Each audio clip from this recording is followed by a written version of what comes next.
उसके अलावा उन्होंने क्या कहा, 4-5 अहम चीज़ें और कहीं। उन्होंने कहा अभी बहुत से अहदाफ बाकी हैं, आज रात का हदफ बहुत मुश्किल था, अगर अमन ना आया तो हम बाकी अहदाफ पर भी हमला करेंगे। ये सूरत हाल अब मज़ीद जारी नहीं रह सकती, या तो अमन होगा या ईरान के लिए सानिया।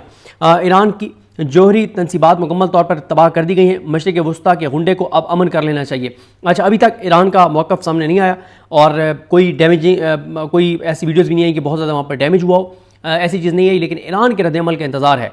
और इसके अलावा ट्रंप कहते हैं कि ईरान को अमन की राह अख्तियार करनी चाहिए, वरना आइंदा हमले पहले से कहीं ज़्यादा तबाहकुन होंगे। एक तो इस वक्त अमेरिका के अंदर बहुत खौफनाक कंपेन ट्रंप के ख़िलाफ़ चल रही है कि ट्रंप ने बग़ैर जो है वो अपने जो दोनों अहम फोरम्स हैं उनको एतमाद में लिए बग़ैर उन्होंने ये हमला किया है। और इस पर अमेरिका में बहुत ज़्यादा बहस चल रही है, बहुत ज़्यादा इस पर ट्वीट्स आ रहे हैं। और ज़ाहिर है जो नताइज हैं, इससे पहली वीडियो में बता चुका हूँ कि